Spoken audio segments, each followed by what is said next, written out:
રાપર શહેરમાં શિક્ષણની સાથે સાથે સભ્યતા, સંસ્કૃતિ, સાહિત્ય અને સંસ્કારોનું સિંચન કરતી સ્વર્ગસ્થ નિરંજનાબેન પંકજભાઈ મહેતા પ્રાથમિક સ્કૂલના 21મા સ્થાપના દિનની ઉજવણી કરવામાં આવી હતી। આ પ્રસંગે રાપરના પૂર્વ ધારાસભ્ય અને સ્કૂલના મેનેજિંગ ટ્રસ્ટી પંકજભાઈ મહેતાએ આપ્યો શાળા સ્થાપનાનો ચિતાર। આવો જોઈએ મા ન્યૂઝના માધ્યમથી। એક સાથે બે પ્રસંગ છે। એક તો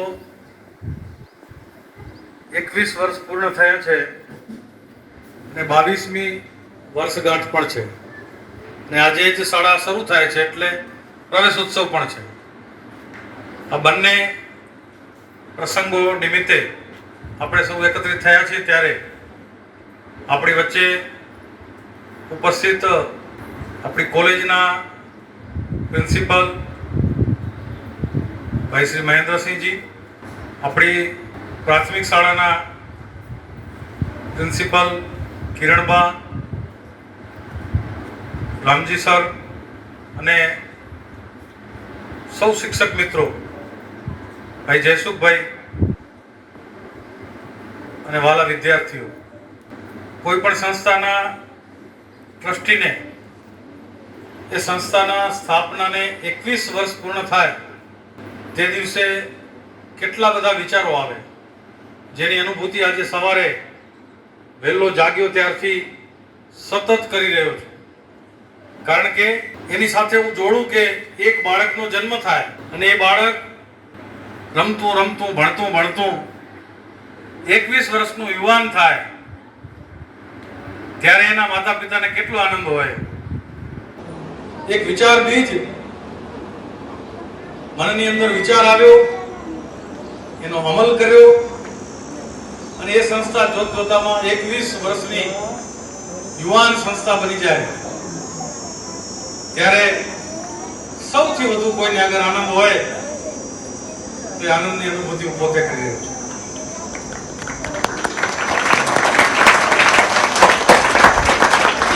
વર્ષ અને 1 મહિના પહેલા 21 વર્ષ અને 1 મહિના પહેલા આ ભૂમિ ઉપર પહેલી વખત પગ માંડ્યો હતો। ઓફિસમાં બેસી અને મેં વાડીલાલ ભાઈએ નિર્ણય કર્યો કે આપણે આ વર્ષે સ્કૂલ શરૂ કરવી છે અને આજની ડેટ જે છે ઉદ્ઘાટનની એ ડેટ પણ ત્યારે જ નક્કી કરી લીધી। એની વચ્ચે માત્ર 30 દિવસનો સમય હતો અને 30 દિવસની અંદર આ સ્કૂલનો પ્રથમ પાર્ટ 1 થી 4 ધોરણની સ્કૂલ અમે પહેલા જ વર્ષે શરૂ કરી શક્યા। તો કેટલા બધાના ઉપકાર હશે એની અંદર, કેટલા બધાનું યોગદાન હશે। આજે એક સવારે જેમના શુભ હસ્તે આ સ્કૂલની શરૂઆત થઈ હતી એક એવા સ્વર્ગસ્થ રતનસિંહ બાપાને યાદ કરતો, સ્વર્ગમાંથી એમના આશીર્વાદ મળતા હશે। એવી જ રીતે તે વખતના સાંસદ આદરણીય પુષ્પદાનભાઈ એક નાનકડી સ્કૂલના ઉદ્ઘાટન માટે પણ અહીં ઉપસ્થિત રહી અને મને બરાબર યાદ છે એક ભાવપૂર્વક રીતે એમણે આપી હતી। આજે સવારે અહીં આવીને ઓફિસમાં બેસીને પહેલા એમને ફોન કરી અને આ સંસ્થા 21 વર્ષની યુવાન સંસ્થા બની છે એના સમાચાર આપ્યા, એમણે ખૂબ રાજીપો વ્યક્ત કર્યો। ભાઈ વાડીલાલ ભાઈ હોય, દોશી સાહેબ હોય, અમારા સૌ મિત્રો તે વખતના સ્વર્ગસ્થ રાજીભાઈ હોય, યશુભા, અનેક મિત્રોએ, બળવંતભાઈ, અનેક મિત્રોએ ડાયરેક્ટ ઇનડાયરેક્ટલી અમારું મનોબળ વધારવાનું કામ કર્યું છે અને એક પીડામાંથી આ સંસ્થાનું સર્જન થયું છે। ધરતીકંપ 26 જાન્યુઆરીના દિવસે આવ્યો। મારા ધર્મપત્ની નિરંજનાનું એ ધરતીકંપની અંદર મૃત્યુ થયું। બાળકો માટેની તલ પાપડતા મેં અનુભવી હતી એના મનની અંદર અને એટલે મેં નક્કી કર્યું કે બાળકો માટેનું કામ કરવું અને મને પણ કોઈને કોઈ સંજોગોએ પોતાને ભણવા માટેનો અવસર નહોતો મળ્યો।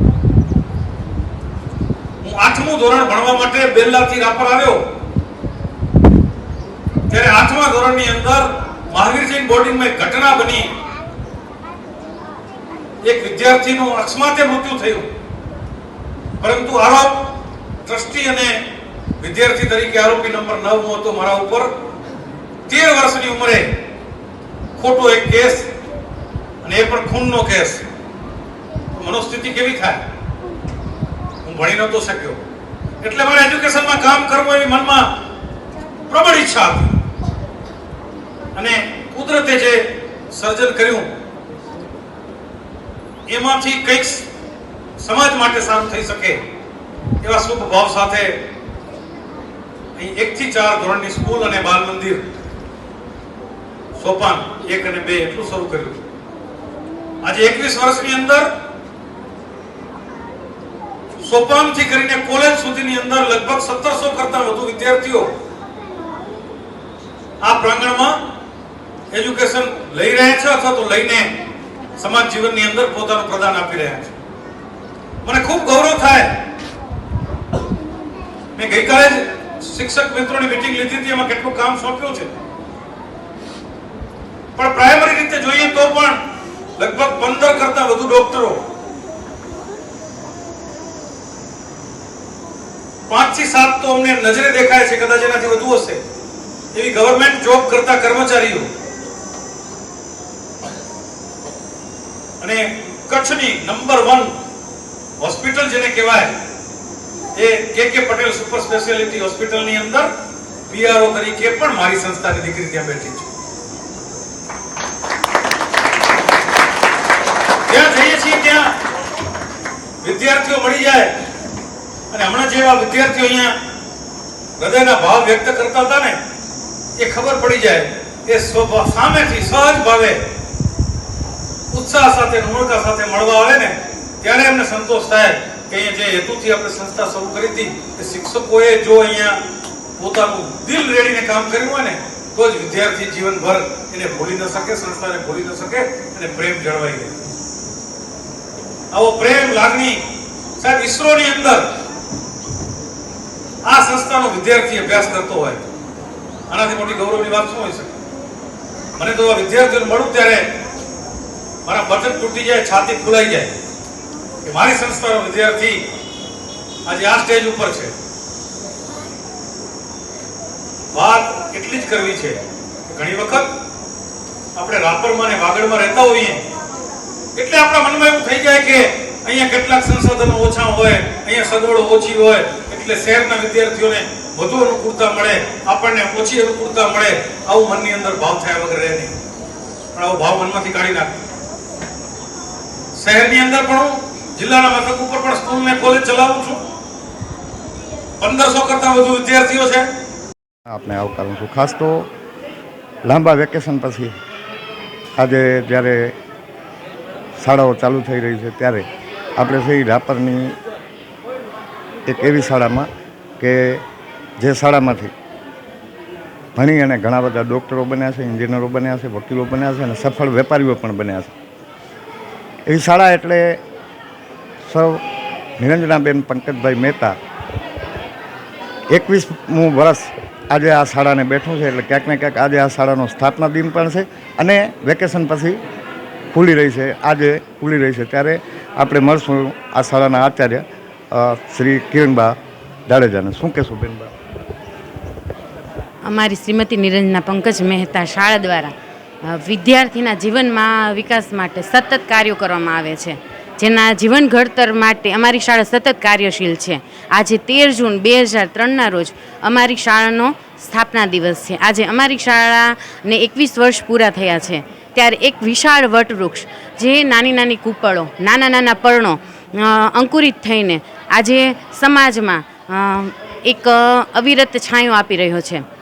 ત્યારે આજનું શિક્ષણ જોઉં છું ત્યારે મને એમ થાય છે કે મારે એક સમાજને અમારી શાળા તરફથી એક સંદેશો આપવો છે કે આજે બાળકો મેદાની રમતો ભૂલીને મોબાઈલ તરફ આગળ વધી રહ્યા છીએ. તો આપણે શાળા સમય દરમિયાન આપણે બાળકોને મેદાની રમતો તરફ વાળીને આપણે મોબાઈલને ભૂલવી શકશું અને શિક્ષણ કાર્યમાં સારી રીતે વાળી શકશું. ખાસ તો બેનબા 21મું વર્ષ આજે જ્યારે 21મા વર્ષમાં પ્રવેશ થવા જઈ રહ્યો છે ત્યારે તમારી શાળાનો જે ગ્રોથ છે, જે પ્રગતિ છે અને જે વિદ્યાર્થીઓ આમાંથી અભ્યાસ કરી અને ઉચ્ચ હોદ્દાઓ પર ઉચ્ચ કક્ષાએ પહોંચ્યા છે એમના વિશે શું કહેવું? એમના વિશે હું એટલું કહીશ કે ઘણા બધા વિદ્યાર્થીઓ એવા છે કે જે ડૉક્ટર છે, એન્જિનિયર છે, સીએ. હમણાંની જ તમને તાજેતરની વાત કરું કે આ વર્ષે જે બોર્ડમાં રિઝલ્ટ આવ્યું એમાં મહેતા એશા અનિલભાઈ, જેને ગુજરાતમાં છઠ્ઠા નંબરે મેળવીને અમારી શાળાને ગૌરવ અપાવ્યું છે. અને આજે એસએસસીનું રિઝલ્ટમાં 3 વિદ્યાર્થીઓ A1 ગ્રેડ ઉપર અને 9 વિદ્યાર્થીઓ A2 ગ્રેડ ઉપર છે. દર્શક મિત્રો, ખાસ તો આપણે કિરણબાને મળ્યા.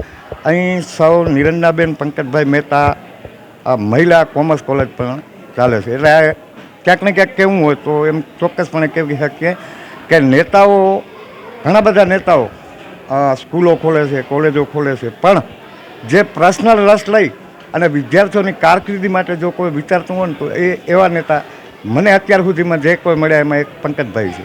એટલે પંકજભાઈ પોતે નથી ભણી શક્યા એનો અફસોસ કે તમે જે માનો હોય, પણ એમણે જે શિક્ષણમાં રસ લીધો છે, ખાસ તો રાપર તાલુકાના શિક્ષણમાં રસ લીધો છે.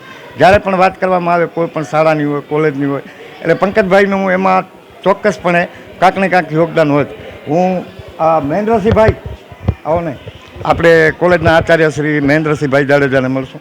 શું કહેશું મહેન્દ્રસિંહભાઈ? ખાસ તો આજે શાળાનો 21મો સ્થાપના દિવસ. આજે શાળાનો જે કહેવાય છે કે 21 વર્ષ પૂર્ણ થયા હતા અને એ નિમિત્તે સ્કૂલની અંદર એક સરસ મજાના કાર્યક્રમનું આયોજન કરવામાં આવેલું હતું. અને આ કાર્યક્રમની અંદર સ્કૂલના જ ટ્રસ્ટી અને શિક્ષણ પ્રેમી વાગડ વિસ્તારના આપણે કહી શકીએ કે એવા નેતા કે જેમને શિક્ષણ પ્રત્યે હંમેશા એવો પ્રેમ રહ્યો છે, એવા પંકજભાઈ મહેતા પણ આજે ઉપસ્થિત રહેલા હતા. અને એમણે અહીં આવી અને વિદ્યાર્થીઓને તેમજ શાળાના શિક્ષકોને અને તમામ જે મેનેજમેન્ટની બોડી જે છે એમને સરસ મજાનું માર્ગદર્શન આપ્યું હતું. સાથે સાથે વિદ્યાર્થીઓએ પણ પોતાના અનુભવો અહીં કને વ્યક્ત કર્યા હતા અને પોતાનું જે કહેવાય છે કે એક વ્યક્તિગત જે કાંઈ પણ અનુભવો હતા એ બધાની વચ્ચે રજૂ કર્યા હતા. અને સાથે સાથે વિદ્યાર્થીઓ ભવિષ્યમાં આગળ શું કરવા માંગે છે એની પણ વાત વિદ્યાર્થીઓ ખુદ જાતે કરેલી હતી. અને સાથે બીજા નાનકડા ઘણા બધા વિદ્યાર્થીઓએ ખૂબ જ સરસ મજાના સાંસ્કૃતિક કાર્યક્રમોની પણ રજૂઆત કરેલી હતી. તો દર્શક મિત્રો, આ હતા આ શાળાના, એટલે કે સૌ નિરંજનાબેન પંકજભાઈ મહેતા બહુ ભાગશાળી માણસ હોય છે કે જે અમર થઈ જાય. એવી અમરતા મને એવું લાગે છે કે નિરંજનાબેને મેળવી છે. ખાસ તો આવડું મોટું સંકુલ ઊભું કરવું એ સૌથી પ્રથમ બહુ મોટી વાત છે. અને પંકજભાઈએ ક્યાંક ને ક્યાંક તાલુકાના શિક્ષણની ચિંતા કરી છે. એ આજનો પ્રોગ્રામ જોયા પછી સ્પષ્ટ વર્તાઈ રહ્યું છે. ઘનશ્યામ બારોટ, મા ન્યૂઝ લાઈવ, રાપર, ગુજરાત.